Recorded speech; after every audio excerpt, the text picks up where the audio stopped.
And the recording is going. So this is our living room chat with Battalion Chief Michael St.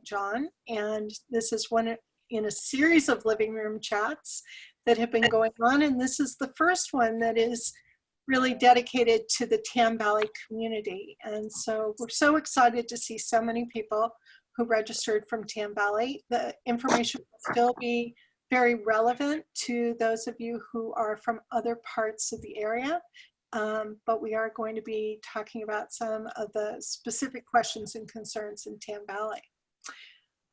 We are so fortunate to be able to have Battalion Chief Michael St.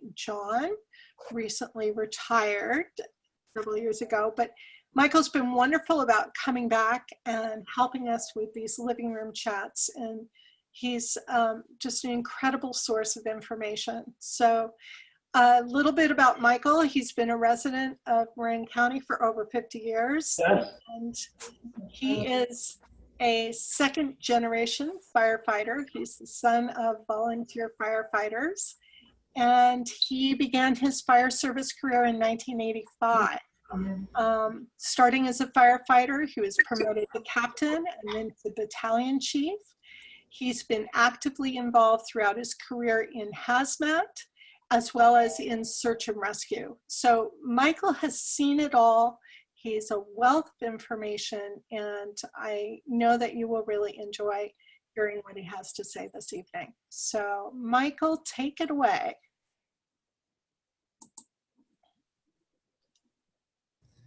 Thank you very much. That was a very nice introduction. I really appreciate that. And so we're really here, I'll start at the top, that just in the last 30 days, we've had some extremely abnormal events occur in Northern California.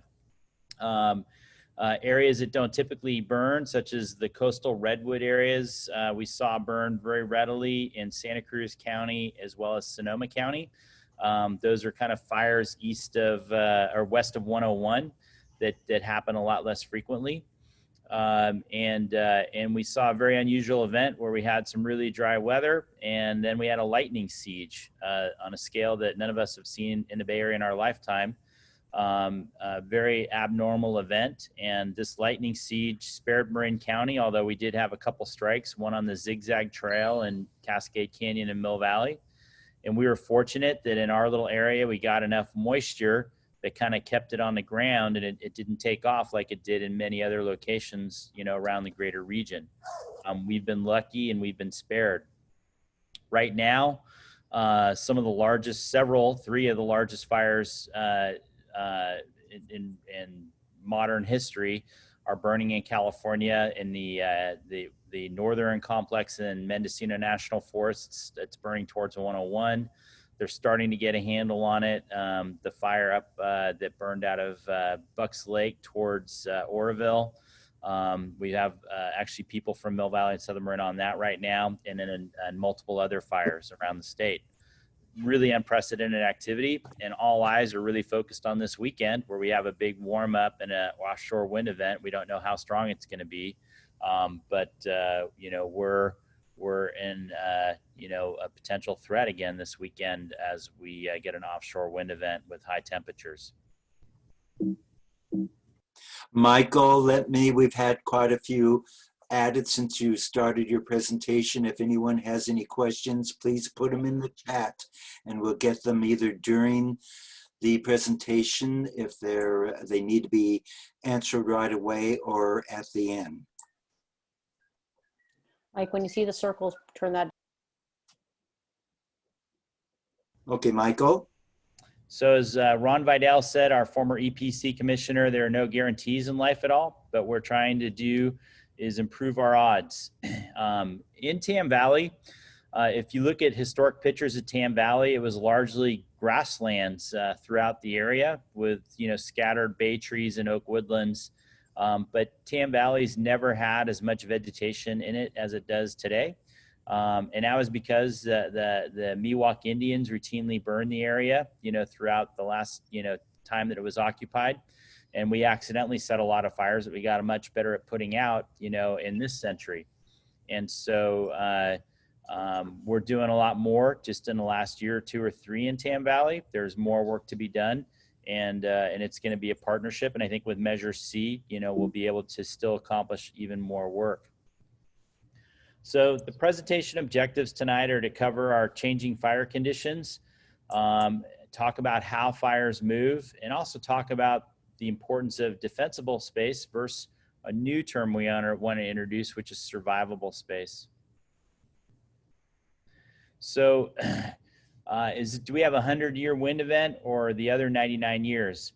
We've actually had some pretty significant fires in Tam Valley that have threatened structures. We haven't lost any, but the Mother's Day fire going back about 15 years ago was a really early season fire that caught a lot of momentum and certainly caught our attention. We've had a number of other fires historically, and Marin certainly has a large history of fire, particularly in the southern Marin area. Prior to 1929, which was kind of the last significant fire, we had a number of other fires. If you look at the East Bay Times, they put basically Edgewood Avenue above Mill Valley, and that little red zone is one of the #1 very high assessed areas in the Bay Area. A lot of the area that you're looking at down in Santa Cruz County, Santa Clara County, and up north in Sonoma and Napa County, all recently burned just in the last few weeks. Excuse me. So things that we're talking about are hazard reduction. What's most important is what's closest to your house. And things that we're really starting to pay a lot more attention to is what's in that immediate zone. Unfortunately, in the 1970s during the drought, we recommended that you guys plant acacia, juniper, bamboo became really popular as a privacy screen. Mulch, is still, a good thing. But what we're learning is a lot of the ornamental vegetation that we encourage you to plant is actually what we now know is burning a lot of people's homes down, is this ornamental vegetation. Details matter, basically between July until it rains in hopefully October, but maybe as late as November. You really want to be very cognizant of the pine needle and oak leaf debris accumulation around your house, because what will likely happen is we could have a fire that's up on the ridge and the convection column just drops thousands of embers on your community, and these embers are what oftentimes propagates the fire much more than the fire front itself. And wherever these embers can find a place to catch in needles or leaves adjacent to your house is what's going to threaten your house most. So we're seeing increasing number of mega fires. I don't really need to talk about that anymore. It's in the news. We're seeing that our weather patterns are changing, where we're having a longer and drier fire season. We're seeing more starts. And we're on the edge of a drought right now. And even though we had some remarkable rain years in 2017, we almost lost Oroville Reservoir. The same reservoir 3 years later is the scene of a very destructive fire. Why is that? It's because that even though we had more rain, the days it's still drier, and the vegetation is becoming is drying out much more quickly. So fires move 3 different ways: direct flame contact, radiant heat, which is probably the lesser factor, but the big factor that we're finding, particularly in the wildland urban interface, where we have structures in and amongst the woods, is these embers. And these embers can cast well in advance of the main fire front. And wherever they can take hold, under decks, where lattice hits the ground and leaves, eaves, your roof line, those are the areas that pose significant threats. Or any place that these embers can fall and they can create a fuel ladder from the grass or duff or brush below the trees into the trees themselves. And you can see here, this is Chief Welch took this picture. He was the Mill Valley Fire Chief and now Deputy Chief with Southern Marin. This is actually out of the woods. This is his neighborhood on the west side of 101 in the flats. And you can see how there's just thousands of embers everywhere. And wherever they can take hold, they will and move the fire, even in areas that potentially are pretty well developed. Once we get structures burning, the ember propagation exponentially increases from what it was in the vegetation. And just an example here of a fire front adjacent to a community. And you can see there's no direct flame contact, but just well out in advance of the main fire, embers are spreading everywhere. So when we talk about the difference between defensible space and survivable space, we're talking about the reality that right now, California and the federal assets that support us are at maximum drawdown. So if there's another significant fire event out of initial attack, there may not be a whole ton of resources that come in behind the initial attack resources. And so we're realizing, 5, 6, 7 years ago, we always believed we could provide an engine almost for every house and that there would be a faucet of resources. But after 2017, we're not just getting one mega fire in one location at a time, we're getting them all at the same time. And so we need to work harder to make sure that we're able to do, to make our house more survivable with nobody there to put out embers around the house. So typical defensible space models is we're going to ask people to cut more vegetation than they ever, we ever have in the past. And this includes limbing up trees 6 to 10 feet. So there's no fuel ladder from duff or ground fuel, to make sure that within the perimeter of your house, and this is not code, but it's strongly encouraged, that you have 3 to 5 feet of gravel, rock, slate, sand, bare mineral soil, or succulents, but nothing that's going to be flammable directly adjacent to your house. And the reason that is we're finding over and over again, and that includes mulch. Mulch is good, but it shouldn't be within 5 feet of your house or your decks or anything like that. Because that's what's setting people's houses on fire. They have these great new battery operated blowers, and in advance of a weekend wind event like this, to go around your house and make sure that you don't have leaves or needles. And I've repeated this over and over again, but I can't emphasize how important it is.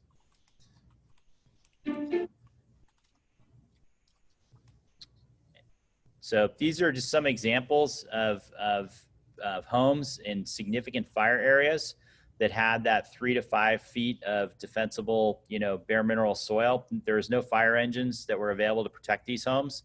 They survived because they didn't have any vegetation directly adjacent to them.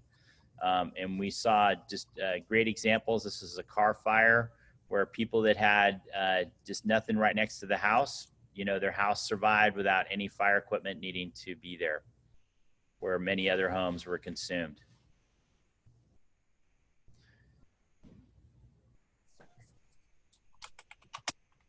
Kind of an example of succulents and stuff. This is just a quick video just talking again about the first 3 feet. And I'm gonna speed it along here for a minute.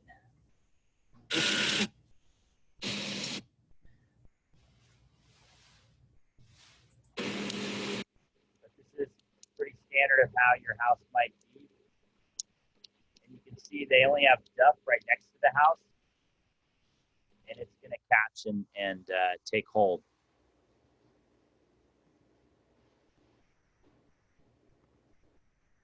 So things we're focused on is removing the cypress trees. This right here is an example of a cypress tree burning. You can just see the ember cast there. Juniper is another big one. This right here is bamboo, and this is actually green bamboo. You have to remember that bamboo's hollow. It has those little air pockets in there, and very few bamboo field patches are maintained, and so they always have a bunch of dead debris in them, and they're ready to go. Michael, several residents has asked about large stands of eucalyptus in their area. So as far as eucalyptus trees go, eucalyptus is concerning, not so much for the tree itself. People say, you know, I've heard people say they explode, they don't explode. The challenge with eucalyptus is they have a really deep amount of duff around them if they're not maintained, because they drop a lot of debris. So long as the debris all around the tree is picked up and maintained and the trees are limbed up, they do not pose a significant fire risk. If they're unmaintained and there's tons of duff and debris in them, they're a big problem. And so certainly eliminating eucalyptus trees is a goal. The other challenge is some of these trees take between $15,000 and $20,000 to remove. So we're much more into focusing on the maintenance aspect, since that's a pretty deep pocket to go after a whole bunch of eucalyptus trees. And so things that we're doing is education, enforcement, engineering, and emergency response. Mill Valley and Southern Marin have a chipper program, and we're chipping more debris thanks to the community efforts than we ever have in the past. And we certainly are motivated to keep this going. We're also doing a lot of partnership projects with different Firewise communities, and focusing on certain areas. And there's some groups that are really good. We also are working with doing a lot more education, like meetings like tonight, and also code enforcement. We're going to be hiring for Mill Valley and Southern Marin 3 additional inspectors that will allow us to get more out into the communities and get a lot more granular with people and do a lot more education, you know, one-on-one neighborhood connections and meetings. Michael, Yes. Along the lines of education and vegetation management, we have a question about ornamental vegetation versus drought-tolerant vegetation. Are they one and the same, or are they different? So ornamental vegetation, something that we planted there. And that can be anything. It's very different than drought-tolerant vegetation, where we're encouraging people to plant vegetation that's fire resistant. And Fire Safe Marin has an excellent plant list of suggestions of things to plant, and they also have a good recommendation of stuff to remove. If you go to the Fire Safe Marin website, it's a really good educational platform for figuring out what to put in. As a little aside, I was at Trader Joe's in Greenbrae yesterday, and they have a big stand of ornamental cypress for sale out on the patio in front of the store. $12, and you can bring one home and plant it, I guess, next to your house. Yeah, unfortunately, we gotta work with them on that. I did not know that. I took a picture. I'll send it to you. Okay. Other things to focus on are evacuation, and we're gonna do evacuation. You know, anytime that there's a fire, we immediately unify command with law enforcement, and it's law enforcement's responsibility to do evacuation while we fight the fire, but we are definitely partners with them. The primary means that we're going to utilize to evacuate is Alert Marin. And Alert Marin is different than Nixle in that we only utilize Alert Marin very rarely, and only for a significant event such as a major law enforcement action, on rare occasion for a missing kid or elderly Alzheimer's patient in your community, or for a fire. And so if you're not registered with Alert Marin, we encourage you to definitely do that. Nixle is another good source of information, but a lot of people get annoyed just because a lot of messages are pushed out over Nixle and they don't want to be bothered with that. But that's right now our primary notification outside of door-to-door evacuations. When you're evacuating, you want to, and you know, the nice thing about Tam Valley is, while we do have some narrow one-lane streets, most of the streets in that community, unlike parts of Mill Valley, there's enough room for a fire truck to come one way and you to be going out the other way. But you want to have a plan, and the higher you live in the hills, the closest, you know, up these long finger streets that come off Marin Avenue, Marin Drive, you know, you just want to make sure that you have a plan. that you can pack and be ready to move quickly. And there's two types of evacuation notifications. One is an evacuation warning, and that's like the fire could be here between a day to 3 hours and to get ready, and an evacuation order, which means the fire may be upon you at any time and it's time to leave now. And so those are considerations. If you care for somebody who's elderly or might be yourself and you have a very difficult time ambulating and we're in a red flag warning and there's winds, you can feel it's really hot and dry out, and you know, getting out of your particular area might be very difficult or impossible in the middle of the night. You know, it might be a consideration to stay elsewhere. I think that's much more of a factor in the city of Mill Valley than it is in Tam Valley, but it's just a consideration because we know for some people evacuating late at night is going to be difficult. We believe that if you're in your car, you're probably safest. But you know, certainly any other option, if those aren't options or you're blocked for some reason. But if you're down in the flats of Homestead Valley trying to get out and you're stuck in traffic, you're probably going to be okay. You know, it's being up in the hills that are the bigger threat. Someone in chat, Ted, has asked about CRAs, their purpose, location in Tam Valley, and relative value to Tam Valley. So I think your best CRA is going to be on the valley floor out towards Highway 1 or the fire station or any place past the Good Earth Shopping Center. Eastwood Park might be a TRA or a CRA as one option if you didn't have any access out. Outside of that, you know, I could tell you about Tam School or some other locations, but I think most of those, unless they're directly proximal to where you live in the community, you know, may not be a good asset or location for you to go. And what is the definition of CRA? So it's community refuge area, and that's where if you weren't able to get in a car and get out and you were stuck on foot or on bicycle and you weren't able to get very far before the fire kind of came upon you, it's a location where you could wait out the fire.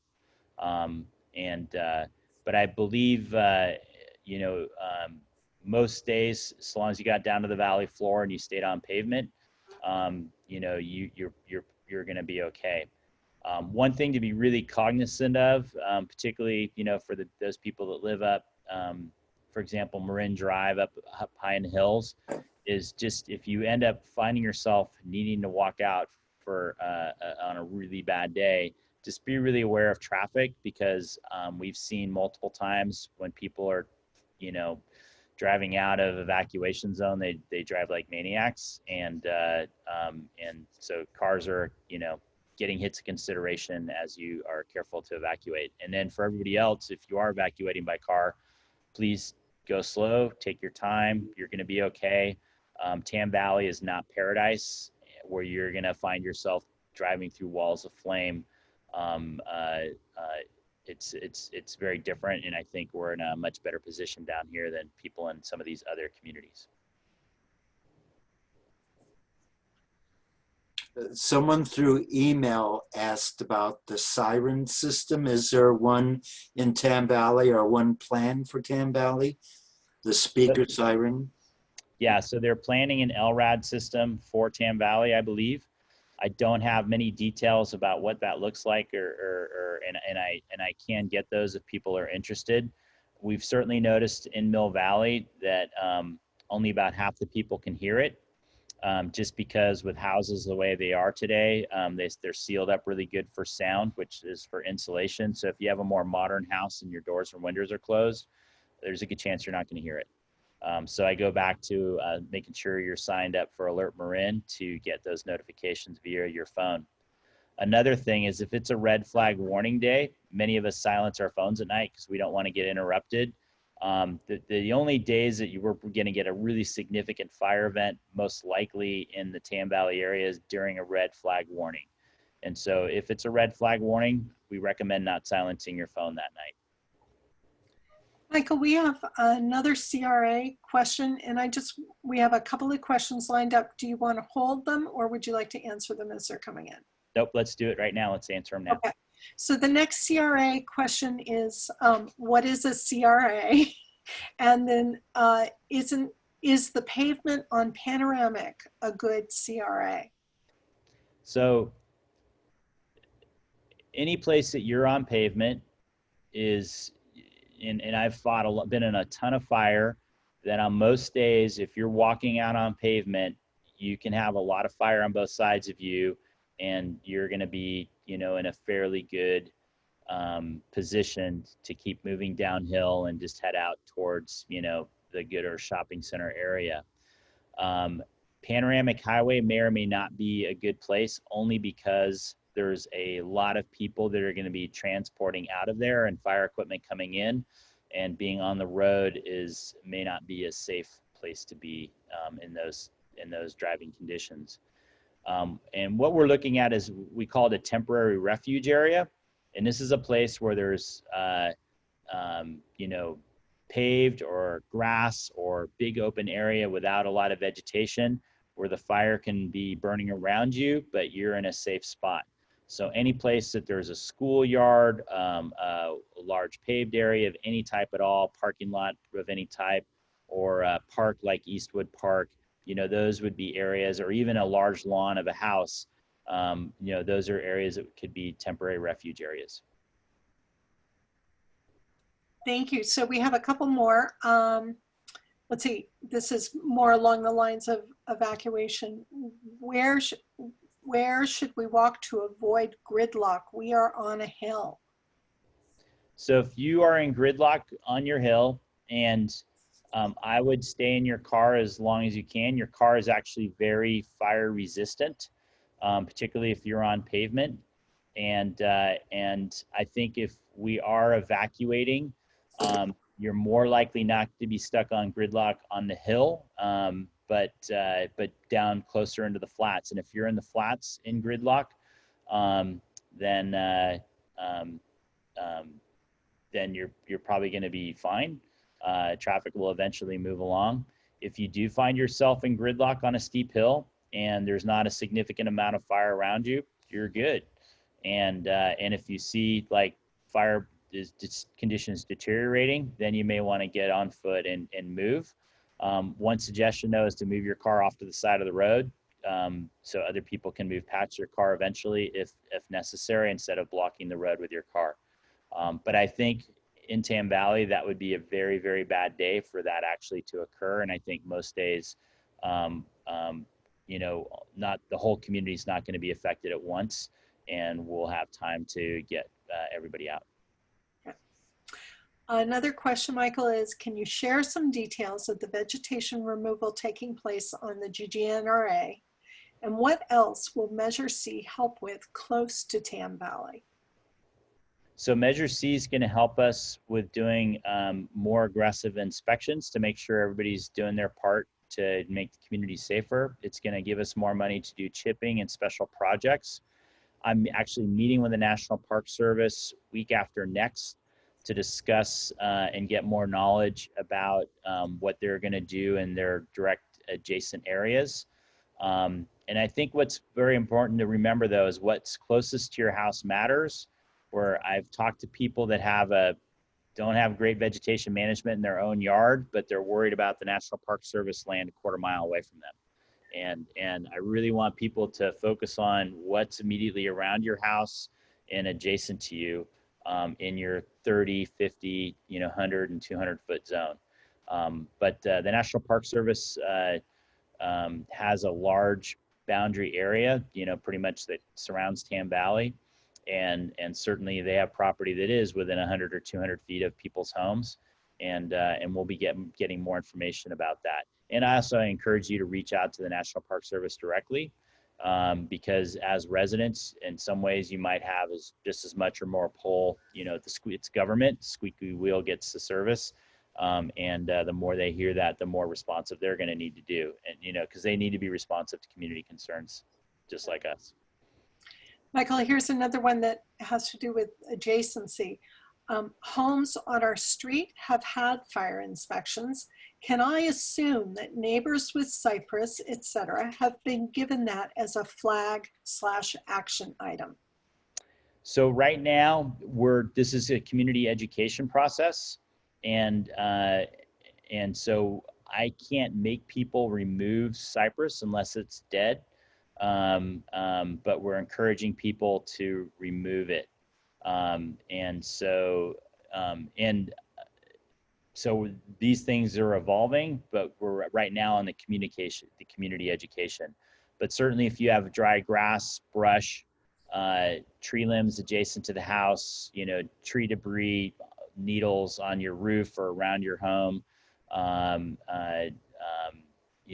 things like that, we will write notices and do enforcement on things like that.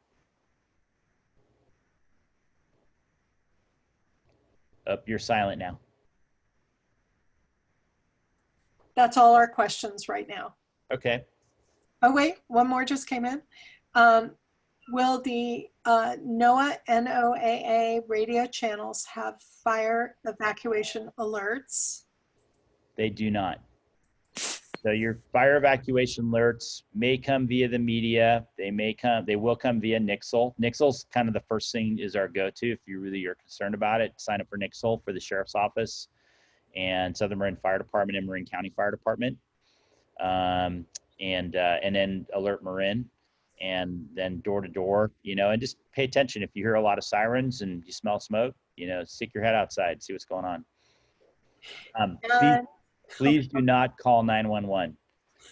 We only have like 5 dispatchers sitting in San Rafael to answer all the 911 calls, and when there's a fire, we get hundreds of calls saying, "Hey, can you tell me where the fire is?" And it is not helpful. Yeah. Next question, Michael, is can you talk about the network of paths in Tam Valley leading off of the hills, some of which are blocked and others are not? Are they good egress routes? So most of the community paths in Tam Valley, with some notable exceptions, are basically, they're paths into the GGNRA. And so we do not encourage people to go up into the hills to escape fire. We always encourage people to go down, go down. I know the main trails and fire roads in Tam Valley, I'm not familiar with all the small community paths, but if they go down then, those are the ones to take. If there's paths that are blocked that are, public access paths and not private property, we can work with people to do some mitigation there. We've got a couple more. Let's see. What is the status of cell phone service in a fire here in Tam Valley? So obviously most of our notifications are going to be pushed out through cell phones, and the cell phones, as we learned during the public safety power shutdowns, some of the towers failed. We did not lose significant service in Southern Marin, but we did have, I believe, a few towers that went down to make it a more spotty cell phone coverage. But our communications infrastructure is vulnerable during a major fire event. All of the cell phone towers have battery backup. I know both AT&T and Verizon and T-Mobile have been working to greatly expand the battery capacity, so they're going to be resilient during multiple days of power shutdown. But that is work still in progress, and we don't have a report on exactly where they are right now.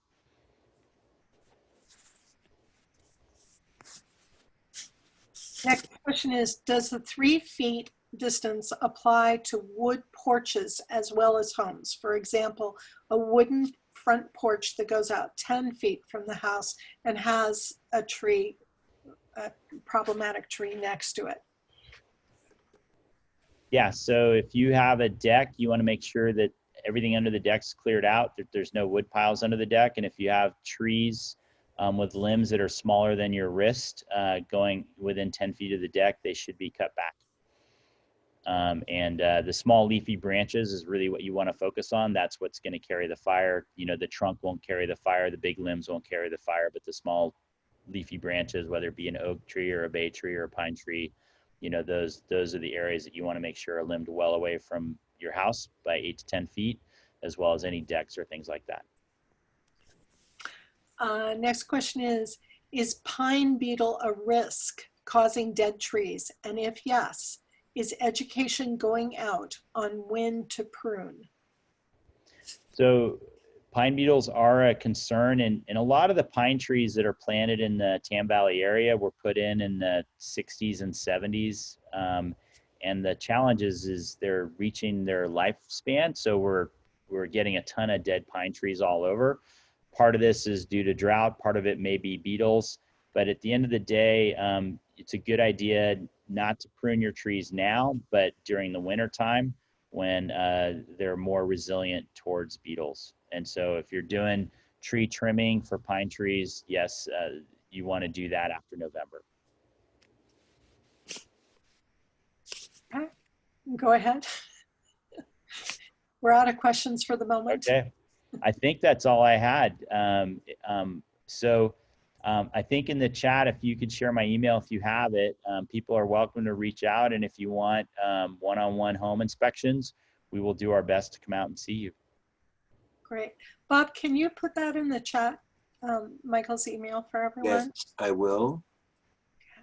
And my phone number, if you want to take it down, is 415-389-4140.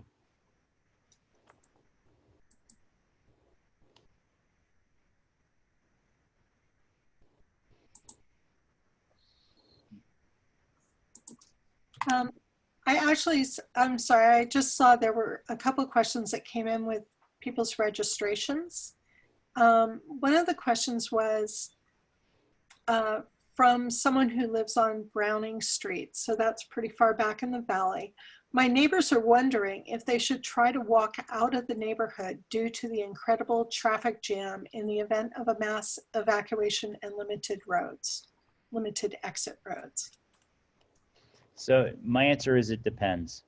What I would potentially strive to do is go the back way out instead of hitting Highway 1. You know, I would check Highway 1 first, but if you find yourself going a lot of traffic, there are a couple different ways to kind of get around to Marin Avenue. But last resort, the last resort should be getting on your bicycle or walking, but it should always be an option. But again, your car, if there's ember showers, but the fire's not near you, your car is actually quite safe place to withstand a fire. You want to make sure your windows are rolled up, that you have your air conditioning on, and just to drive, you know, steadily, and we'll get everybody out. Michael, another question or request was to, because we are 94941, of course, even though we're unincorporated in Tam Valley, we get so much information that is specific to City of Mill Valley. And can you highlight any of the differences in terms of codes or ordinances around fire prevention? So there's a little bit of different process in Mill Valley and Southern Marin, but at the end of the day, we're about 90% the same. As far as our ordinances, and we actually, this right here is, see if I have a copy. We are using the exact same form now as far as what we hand out for education and enforcement. And so it's the codes and ordinances are actually very similar. I will tell you that between the hills of Mill Valley and the hills of Tam Valley, I'd prefer to live in the hills of Tam Valley. Not saying that you don't have a significant fire risk, you do, but I think in many parts of Mill Valley, it's more extreme just because of the south-facing aspect, because we get less of a marine layer there, and we're, you know, a lot of our communities outside of the inversion over 800 feet. But, you know, we should all be working diligently to maintain our yards and keep each other safe. But it's just a little bit better over there in Tam Valley. Next question is, are there any fire evacuation drills planned? it would be good to see how much gridlock to expect.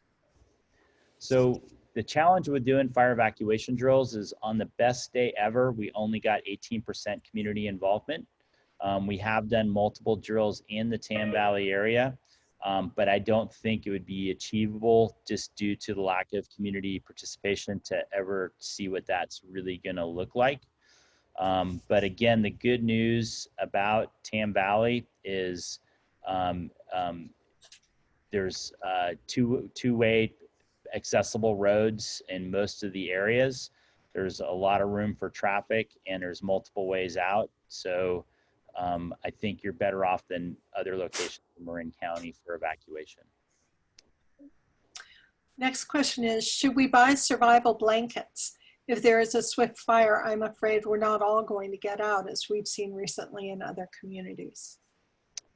So that would be a last resort. I think your car would still be a safer place to be than a survival blanket, but it is a consideration. But they're expensive and difficult to obtain, and they require training to use. But that is an option. Next question is about the WUI.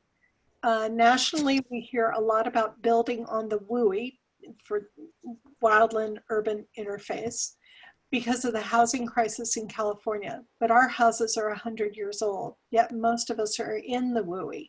It's confusing. So the WUI building codes only apply if you're doing over 50% remodel or new construction. If you are, then there's a bunch of codes that apply for siding, roofing, the vents, the eaves, the windows, doors, and also a landscape management plan. For those people that have older homes that want to upgrade, most of us already have Class A or non-combustible roofs. Siding is another consideration, but also there's really inexpensive things that go a long way to improving the safety of your home, such as doing upgraded vents, attic vents or roof vents that don't let embers in. And so with some research or a quick consult, we can go around and based on your budget, talk to you about different things you can do, upgrading from if you have plastic gutters, for example, to metal gutters, all those things can make a difference. Could you talk about having air conditioning on in the car? Yeah, so air conditioning, if you put it on recirculation, will keep the smoke out of your vehicle. And most air conditioners have filters, so it'll reduce the amount of smoke in your vehicle if you're in a heavy smoke area. And again, on a really, really bad day, if you're in the car and you're driving and suddenly your visibility is obscured, and I've had this happen to me multiple times, just wait a minute or two and that little plume of smoke will pass and you'll have visibility again instead of getting out of your car and running for it. So, just hang on tight. If you're on pavement, the chances of you getting your car on fire and burning are low. And we've got two more questions, and I know we've got to stay on time here, but one is, can we be trained to access hydrants? No, we don't train the community for hydrants because it requires a lot of skill and knowledge. And if you want to do that level of firefighting, it's not a good thing. So we don't provide training on how to access fire hydrants and don't want the community accessing fire hydrants. Okay. And last question, which I think I'll just answer, which is there was a question about the jurisdiction for homes that are on the word was left, and I think the intention is east side of Tennessee Valley Road. And those homes are all in Tam Valley and are in the Tennessee Valley NRGs. So they are included in all the alerts and all the planning for any kind of disaster. So lots of good questions. Please feel free to reach out anytime, and I'll be happy to take your call or answer your questions or come out. And we have a we have a lot of thank yous, Michael, to you in the chat. We have a shout out to the Pine Hill NRG. Tons of thank yous. And for those who can stay on for a few more minutes, we have some more information about preparation. And Bob is actually going to take us through a quick tour of the NRG Mill Valley website, which is an incredible source of information. So Michael, thank you so much. We really appreciate it. Great job. Thank you. All right. So Bob, I'm going to go ahead and share my screen. Okay. So let's see, did I do it right? Yes, you have to go full screen or start the show. All right, full screen. Sorry, you guys. Share screen again. There you go. All right. Okay. So some quick information about preparation for everyone that we wanted to review. Michael talked a little bit, well, actually, I'm going to go backwards. Sorry about that. So the points here that we want to cover quickly are be informed, have a plan, have a sheltering kit, and understand about the NRGs. So as far as be informed, Michael talked about Alert Marin, Nixle, and another thing we wanted to mention is My Shake, which is an app. And remember, Alert Marin is very precise, targeted information. It's immediate public safety information. It's fire, it's flood. And rather than getting something for all of Marin County, it's going to be targeted to your area. And you can go ahead and just go to alertmarin.org and register for that. Nixle is much broader. As Michael said, some people decide not to use it because you'll find out that there was a car accident, 4 miles away, or that there's a gas line break 3 miles away. But if you want to be on Nixle, which is like belt and suspenders, just text your zip code to 888-777. And then finally, My Shake, which is coming out of the University of California at Berkeley, is an app that is being developed. It's more along the lines of citizen science, and it will give you a 20-second heads up on an earthquake of 4.5 or greater. So those are all ways for you to make sure that you're informed and you understand what's going on. Have a plan. We're always told, make sure you have 2 ways out. Don't assume that the way that you always leave your home is going to be accessible to you. So look around, make a plan for another way to get out if your primary way is blocked. And Michael mentioned you don't have to wait for an evacuation order. If it's a red flag day and you're vulnerable for some reason, go. If you get an evacuation warning, you can, warning, you can go. An evacuation order is the last minute. That means there's no choice and you got to get out of there. But for most of us, we really don't need to wait that long. Have a communication plan. Know how you are going to communicate with your family. Understand that in a disaster, you may not have your own cell phone for one reason or another. You may need to borrow a phone from someone else, in which case they are not going to have all of your important phone numbers in their directory. So consider having something in your wallet, a little piece of paper with the most important phone numbers, since most of us don't have those memorized anymore. Make sure you have a flashlight and shoes by your bed. Sometimes disasters happen in the middle of the night. You don't want to be trying to find out where your shoes are. If it's a major earthquake, there may be broken glass. Windows may have broken and the glass may be scattered on the floor. You really want to make sure you have those shoes. Think about in advance which of your neighbors may need help. We know we live in a community with many older people and who may be extremely vibrant and active, but in a disaster may be compromised, and try and plan ahead. 2 meeting spots. You know, we all assume that we're going to be home when the disaster occurs, and particularly for those of us who live with family or with roommates, we may not all be in the same location. So have a plan about where you're going to meet, and one might be near your house, but the other might be further away if there are members of your living unit who are going to be coming from different parts of the county or even from the city. Address signs, reflective address signs. Hopefully you're seeing more and more of those in Tam Valley. Those are the blue and white and sometimes green and white signs. They're reflective. They show up really well in the night. They show up really well in a smoky environment. This is so first responders can actually find you in a difficult situation. You can go to Southern Marin Fire District's website to order those, or you can go straight to wildfiresign.com to order yours. And we'd really like to see as many people as possible get those up. We talked about CRAs. Our official CRAs for Tam Valley are Tam Valley School at 350 Bell, which is on the flats.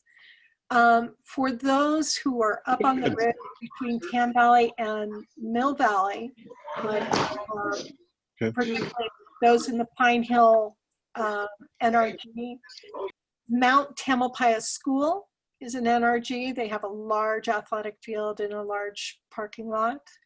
And our third NRG, which is somewhat distant for us, is the Tam High Athletic Field. So again, same thing. You may not be home when disaster strikes. So you want to be familiar with where all the NRG, or all the CRAs are, so that you have someplace you can get to quickly. Generators. Know how to use your generator. So many people are getting generators, and unfortunately, every season we have people who have problems with their generators, and whether it causes a health issue or it causes an emergency issue, please use the directions, make sure it's properly installed. Let's see. Why is this not moving forward? Have a sheltering kit. So you want to have your go bag, but you also want to have something for home.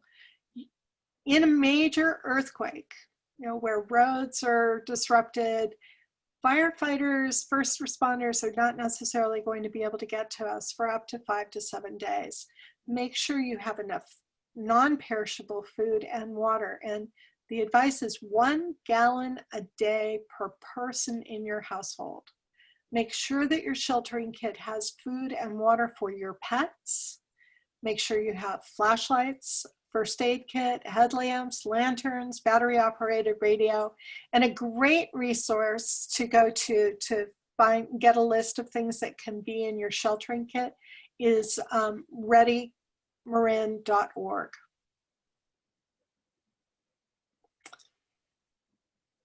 And I'm sorry I missed your grab and go bags. Everybody needs a grab and go bag. That's what you're going to take with you when you evacuate. And people often say, well, seriously, am I really going to put my passport in this bag and leave it by the front door 365 days a year? No, but think about the things that you want to have in the bag that you use on a regular basis, so you're not going to actually leave them in the bag. Make a list of those things and where they're located.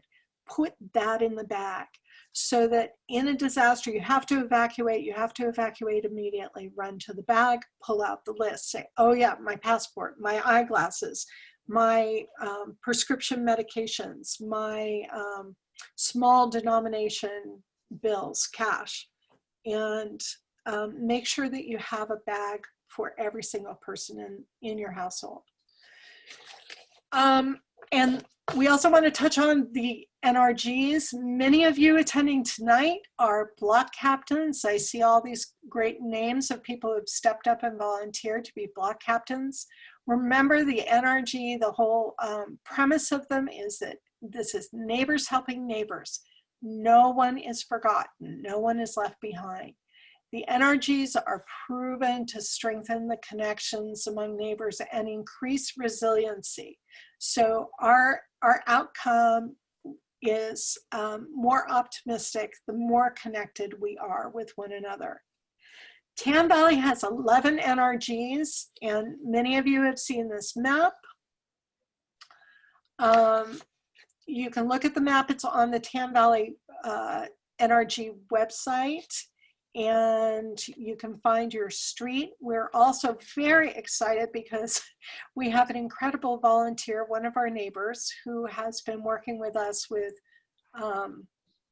Google My Map, and it's just about, we're just about ready to post that map where you're going to be able to see where the clusters are, which is the little neighborhood group, where you're going to see where certs are, where the block captains are. It's going to be an incredible tool for us. So we're thrilled about that. I mentioned clusters. Each of our 11 NRGs is filled with clusters, and each cluster is generally between 10 and 20 homes with 1 to 2 block captains per cluster. The block captains are there to be a source of information for their neighbors, to also liaison with first responders in an emergency. And we're so grateful to the, I think we're close to 60 block captains right now. Our goal is 500. So if that's something that you're interested in participating in, we would love to have you join that team. And the next block captain orientation is coming up in a few days, the end of the month. Right. Thank you very much, Bob. We do monthly orientations for our block captains. The next one is September 30th. So if you're thinking about stepping up, this is a perfect time to do it. And let's see, we are also, we aren't 100% sure, but we are aiming towards having clusters be able to do drills on November 1st. The basic idea is you do drills twice a year. And these would be very simple drills where the block captains simply walk through their cluster and check to make sure people, it's simulation, people are okay or they need help. That's it. Pretty simple, but getting us used to the whole process. So you'll hear more about that. And it's easy to remember those days. Those are the days you change your clocks. Our time change days, November and March. So to get more information about the NRGs, our wonderful website at nrgmillvalley.org, which Bob is going to show us in a minute. And we can also be reached by email at tamvalleynrg@gmail.com. And we're on Instagram and Facebook and Twitter. So lots of ways to get information. And with that, for those who are still with us, if you would like to stay for a few more minutes, Bob can show us the website. Thank you very much. Maggie Lang and I and Cynthia Woodbicky from Alto Sutton built and populated this website. It has just a wealth of information.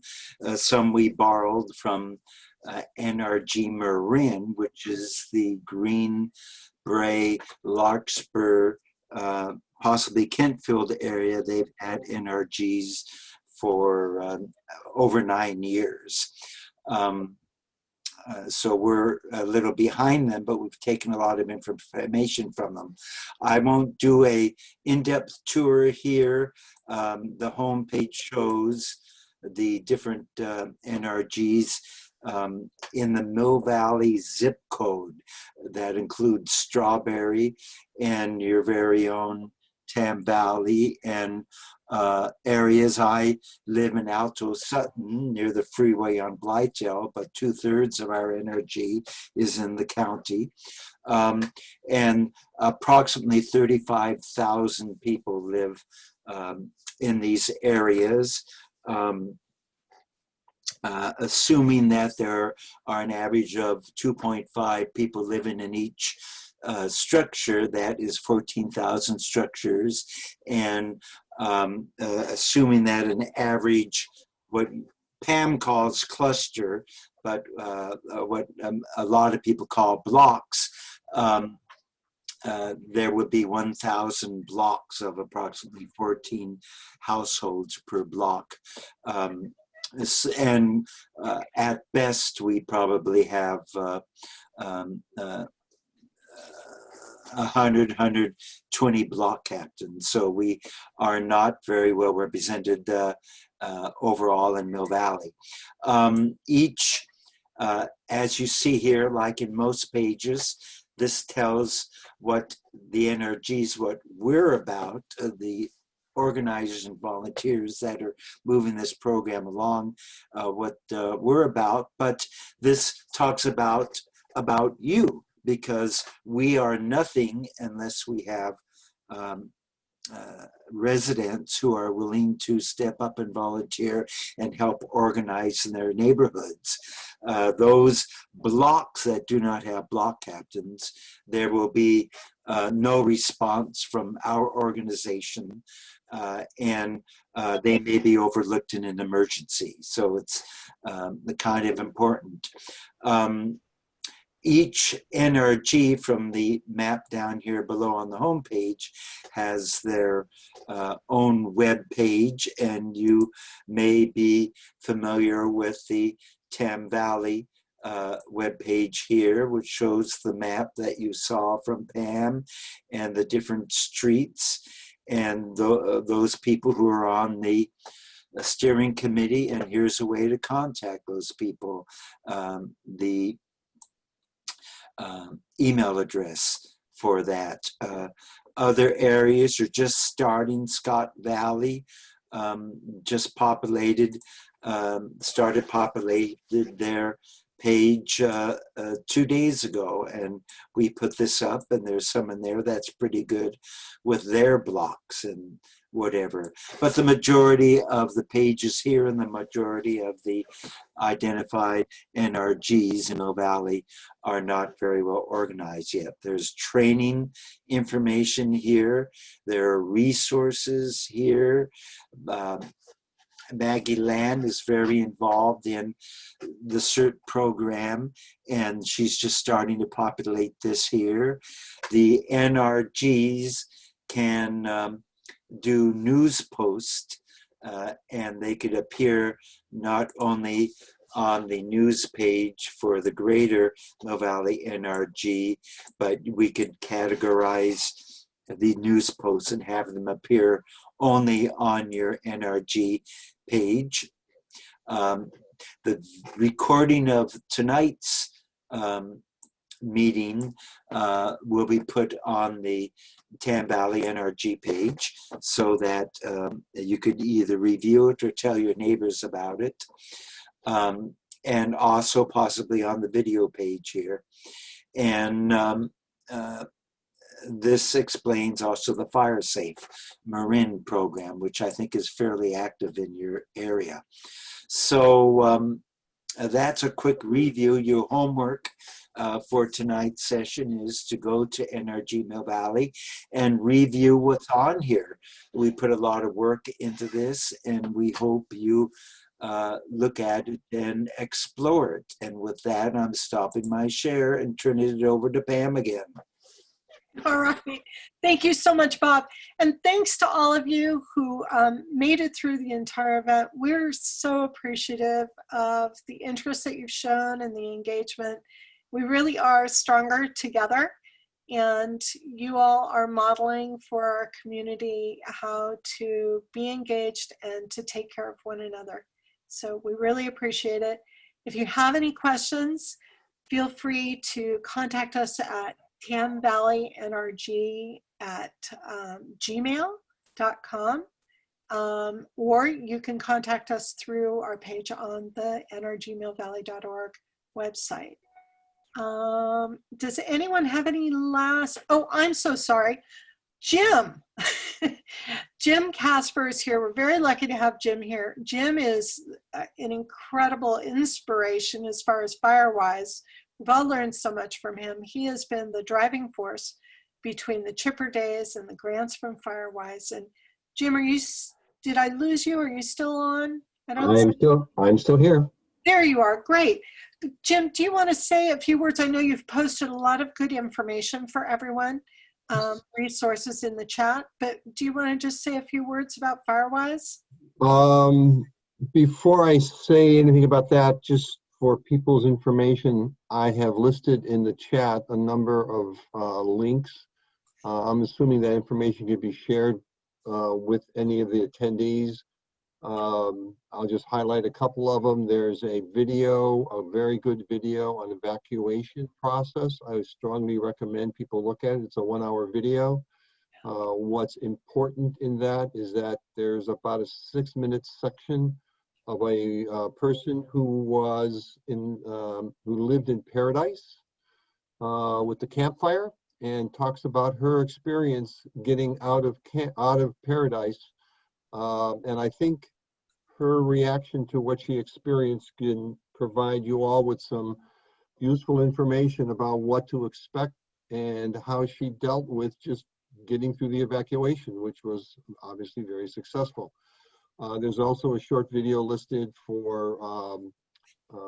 by Marine Master Gardeners, a 6-minute video on fire smart landscaping. Somebody had posted something about getting the address placards. It's actually on the homepage of Southern Marin Fire, as well as I also listed the actual direct link to the company that provides those. So comment about Firewise. Firewise is a nationwide program sponsored by the National Fire Protection Association. In Marin County, there are over 70 Firewise communities or Firewise sites. What's happening in Marin in many cases is that the Firewise organization is pairing up with, if you will, the local NRG. The idea being that a lot of what both organizations or entities want to try to do is the same thing, which is members, residences helping each other. And the idea of having block captains fits with the structure for both. The big difference is that Firewise is focused primarily on fire risk reduction. NRG has a much broader view, including responding to other kinds of emergencies like earthquakes and so on. Plus, it's also, and in both cases, it's the idea of neighbors helping neighbors, so that if there are things that a community or a neighborhood wants to get done, maybe because of a homeowner that needs some assistance, that the community works together. And I think one of the examples, although it's not officially part of the, I don't believe part of the NRG, for those of you on Nextdoor, the work that was done to help a resident on Ross Avenue in Birdland that took place, I think, towards the end of August and the beginning of September, where people basically got together and cleaned up a neighbor's yard. So I think the bottom line is the two entities, Firewise Communities and NRGs, have the same kind of mission, which is neighbors helping neighbors, with the intent of having some organization like block captains to implement that. So I'll leave it with that. Thanks so much, Jim. All right, good. Well, we've overstayed. It's 10 after 7, so we're going to release you all and let you go have your dinner and enjoy this evening. And again, please feel free to reach out with any more questions that you have. I do have one person asked if we could share the GGNRA contact information for vegetation concerns, and I don't have that, so we'll have to do the research on that. If there's anything else like that that comes up, just let us know. All right. Thank you so much, everyone. Thank you, Bob. And be safe, everyone. Take care. Bye.